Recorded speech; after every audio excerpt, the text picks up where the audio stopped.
Hello again, everyone. This is Michael Zupan with Byte-Size Impressions, and I'm here to talk to you about Skyrim Special Edition. What you're seeing right now is how you can access mods directly from the main menu of the game. Just scroll down the mods. The first time you hook in, you're going to have to put in a password, you know, the usual thing, so that you can hook up to Bethesda.net. But from there, you just have this menu. You can sort these mods by most popular that were downloaded or rated today, most popular of all time, and then also you can look through a list of whatever the newest mods are. And from there, whatever you download shows up in My Library up and top, or there will be a menu for favorites if you have favorited any. And basically, you just go into the icons for any of these. You click on them, you download them, and then basically whenever you exit this menu, they'll automatically be applied to the game for you. You want to be careful, of course, though, with your load order. If things are not loading in the correct order, there could be some conflicts between mods and could cause some issues in your game. However, there is a very general rule or rules that you could follow in order to make sure that you're not going to experience those issues. Otherwise, modding this game has never ever been easier. The old version of Skyrim on the PC and, you know, wherever else, it used to be on a 32-bit engine, which meant that the game was very limited as far as its RAM was concerned. So if you really wanted to add and spruce up the game and add, you know, wonderful things to it, it doesn't matter if you're talking about adding certain quests or, you know, certain things for your followers, or if you just wanted to add things graphically or with sounds in order to make the experience much more immersive and better looking than it was 5 years ago. You'd have to install like memory enhancers and everything like that. It was a really complicated process. With a little bit of, you know, patience, you could learn it and then not have any issues whatsoever. But the old vanilla Skyrim was not very stable whatsoever. So, yeah, modding this game now is way easier.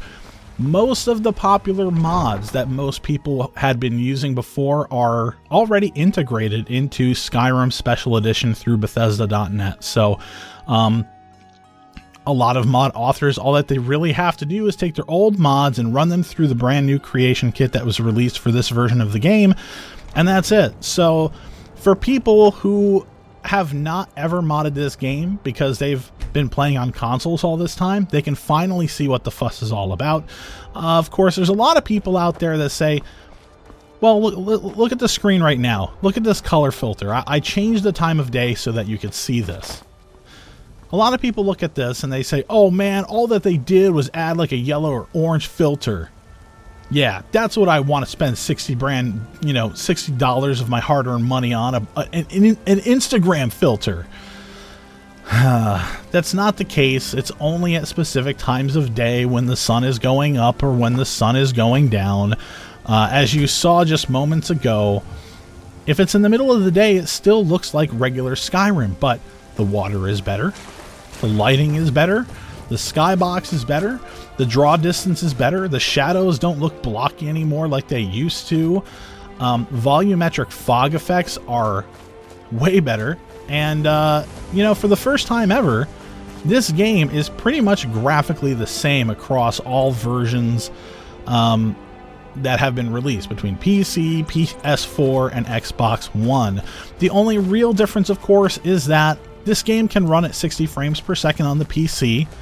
I've been running this game on my i7 4790K, which is a 4 GHz CPU, 16 gigabytes of DDR3 RAM, and my GTX 970 GPU. And I've been having pretty much solid 60 frames per second with ultra settings, but with God rays turned down from high to medium. And that's because, just like with Fallout 4 on the PC, God rays are a performance killer, and you can still get 60 frames per second at that point. However, depending on where you're looking and where you're turning, those God rays could really drop you down into like the low 40s, and it could make for a little bit of hitching that a lot of PC gamers are probably going to find unacceptable. But just turning it down a little bit, I was pretty much able to maintain a constant 60 frames per second. If I was getting a dip, it was down to like 59, 58 frames per second for like half a second. So it's very stable on the PC. I have spent about 100 hours on this game on the Xbox 360, and I also spent earlier this year, back in January, about 40 to 45 hours on Skyrim Vanilla on the PC.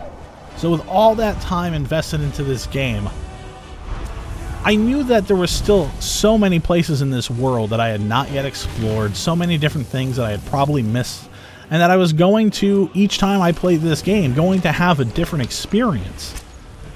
So I was more than happy, as this being one of my favorite games of last gen, to support Bethesda and actually pick up the Xbox One version of this game as well. So that's how I know that, graphically speaking, they're the same. This may not surprise some people because this is a 5-year-old game, but again, it's a new engine.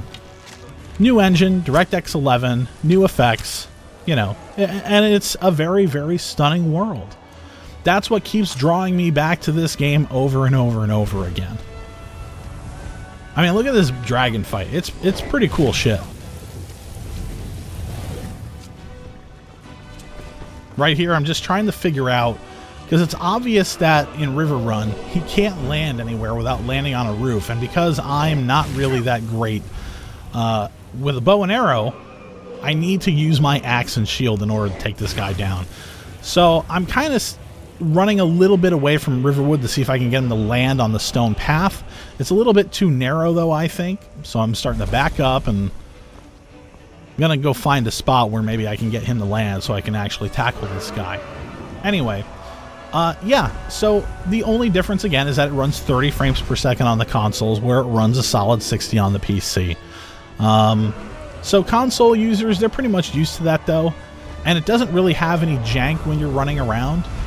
There are times, few and far between, though, playing on the Xbox One version of the game. I put about 8 hours into it, where for some reason the game would like freeze up for like 5 seconds. And I'm not sure why, and it was a little annoying, but it's not like it was happening all the time.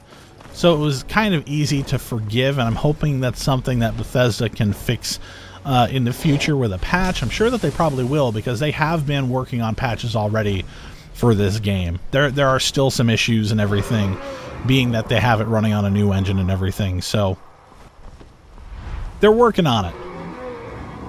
But, you know, this is still Skyrim. They haven't gone through... A lot of people are disappointed because they haven't gone through and fixed the numerous bugs that plagued this game 5 years ago. And it's like, well, no. It's probably very difficult to come across those bugs. Those little bugs that, like, one person out of, like, 5,000 might actually experience. I mean, can you imagine a game this big with a map as big as it has, a bajillion different paths that any gamer could theoretically take to get through this game, and play testing all of that and coming out on top with a 100% flawless game? I don't think so. However, modders have over the years come together and they've got a patch that fixes a lot of the stuff that, you know, that Bethesda have not been able to fix. And that's downloadable. The only bad thing about mods is that if you're using mods on consoles, especially since Microsoft has Xbox points that you earn when you're playing, those achievement points, they're kind of tied to some monetary stuff, I believe. So there's no way that they're going to allow you to cheat in this game with mods, because there are, you know, cheating type mods available. There's no way they're going to let you cheat and still give you those achievement points. So I guess that's fair. On the PC, though, there's really no need for it if you're playing on Steam or something. So there's actually a mod to re-enable those Steam achievements that you can get. So that's pretty cool. Especially if the only mod that you're going to use is something like the Skyrim bug patch. So looking at the footage here, does it look as good as original Skyrim with mods? It depends what you're looking for. There are definitely textures that people have created over the years that make this game look better. But I've done a direct comparison between this and the Skyrim Overhaul mod, which changes the look of the game very dramatically. Like on this stone walkway here where the guards are running, the dirt doesn't look like dirt. It looks kind of like a dark brown, which doesn't really fit in with what the color palette of this world generally is. So I don't really like that. It makes, and when you're, especially when you're looking out of like the main field in this game that just goes on forever and ever and ever, especially if you're like up on a mountain looking down on it, everything looks so brown. This game has a lot of, you know, grass and trees and everything, and sure, there's some brown here and there, but there's a lot of green and there's a lot of gray, you know, because you're talking about mountainous areas and, you know, walking in between those mountainous areas. So I actually personally prefer what they've done here with this version of the game. Personally, I've actually, my Xbox One, I've been using that version of the game to be my modded campaign, while I'm using the PC, which is the gameplay that you're seeing now, I'm using that for my main play, my serious play. So you've probably seen enough at this point to really make up your mind. You know, did they put enough effort into this? I think so. Again, a lot of people are just accusing Bethesda of just adding like an ENB mod, which basically changes like the lighting and everything.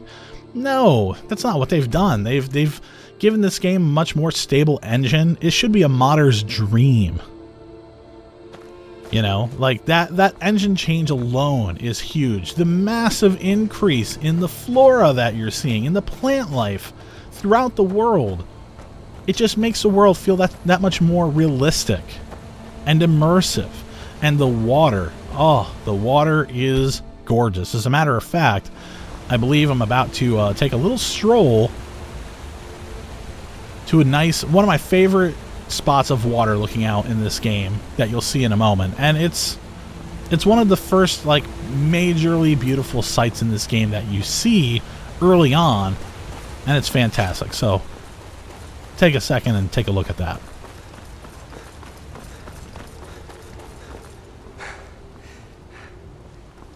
Those God rays, those are the medium God rays, and of course this video is only encoded at 30 frames per second, so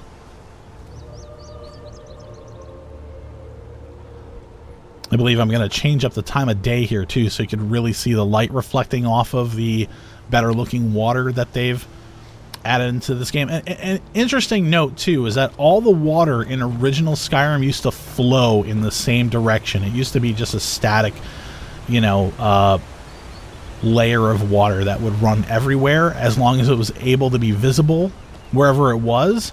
But now the water actually moves in the direction that it's supposed to. So if it's moving around a riverbed, you can actually see the water kind of making that change. And as you can see here, as we're getting into the middle of the day, that yellow and orangish look that the sun provides is gone, and we're looking at Skyrim again, as we knew it. But, you know, more lush and colorful. In a good way. Not in a crazy, overly saturated, ridiculous way. So listen, if you've never played this game, this is one of the only games that I've ever been able to play with role play in mind. You know, is something like The Witcher 3 a better game? Of course. And the reason why is because it has a very specific narrative that it's following. It has great characters, great character structure. This game is not about characters. This game is about you exploring this beautiful world and becoming whatever you want to be. If you just want to be a blacksmith and go out and attack things so that you can get into these mines and mine the shit out of some ore and then smelt it and then use the ingots or ingots, whatever you want to call them, in order to match that up with leather and then build armor and stuff and then sell it, you can. If you want to be a warrior, you can do that. You could be sword and board like I do. You could be a two-hander with like a huge hammer or something, or a giant greatsword. A fine day to you, friend. You know, you could be a spellcaster, destructive spells. You can do whatever you want in this game. As a matter of fact, I was writing a little bit of a story of something that happened to me the other day in this game, and I want to read it to you because this is sort of the mindset that I put myself in while I'm playing this game. So here it goes. So the companions have given me a task. Is it clearing out a hold that's been overrun by bandits? Retrieving some ancient artifact from the depths of a guarded dungeon? No, of course not. There's a pest in Falkreath, and they want me to take care of it. To be fair, the pest is really a saber-toothed cat, but where are Falkreath's warriors? That's my question. If they've gone in order to help quell the civil war that's broiling, where are the men who would be defending their homes? Drunk in their cellars? Of course they are. So of course it's companions, come help us. And since I'm the newbie and continually being tested, this is the task they give me. Thanks, guys. But for all my complaining, you know what? I'll do everything they ask of me. At least for now. And I'll tell you why. Skyrim is in turmoil like I've never seen. As I said, civil war is inevitable, and it's coming sooner than anyone thinks. It's practically here. People are so obsessed with killing each other over land, power, and the freedom to practice their religion that sadly they won't notice the dragons have returned until they're flying overhead and burning their villages to the ground. But the companions don't care for politics or other such foolish nonsense. They respect honesty and loyalty, especially if you know how to use a blade in battle, and, well, I do. That's why I want them by my side when mammoth shit hits the fan. They'll put their backs together with mine and fight until the world ends and then some. So, off to Falkreath I go. But I'm in no hurry. I could have taken a wagon and paid for the convenience, sure, but I'm a Nord, and a proud one, and I prefer to use my own 2 feet. And besides, wandering off the beaten path is how I find opportunities to stock up or find treasure and gold, and this particular jaunt to Falkreath ended up reaping such rewards. So a touch south of River Run, I found a bandit guarding the entrance to a mine. I said, jackpot. I showed them my axe. They showed me their swords and maces. You know the deal. Wham, thwack, thwump. They were all on the floor in moments. Their gold was now my gold. Their potions, ore, and gear, all mine. With the place cleared out, I went back inside where the early morning sun greeted me through the fog and pines, and see, this is why I like to travel on foot. I kept moving southwest towards Falkreath, on a road that was bordered on one side by the mountain and slightly elevated from the river on the other. Before long, I came across a small house sitting in the wilderness by itself. There was a very small clearing of grass beside it, and some trees which appeared to have been cut were laying on the ground. These appeared to be signs of a hard worker, so I wanted to meet the owner of the property. They may have had some interesting wares to sell, you know, or better yet, they could have had a paying job for me. Unfortunately, the door was locked. I waited a moment to see if I could hear someone inside, but there was nothing. So I got an idea. I took a gander around me. There wasn't a hint of anyone outside either, so, well, you know what they say, finders keepers. I picked the lock and took a look inside. It was a small but cozy place. So I took a step inside, and the moment my boot clonked on the floor, I heard a woman shout from beneath my feet, "Who's there?" I didn't notice the stairs along the right side of the room leading down, of course. There was no railing, so it blended in perfectly with the floor from the angle I had been standing. I kept my axe down to show I meant no harm, but the woman running up those stairs clearly had other plans.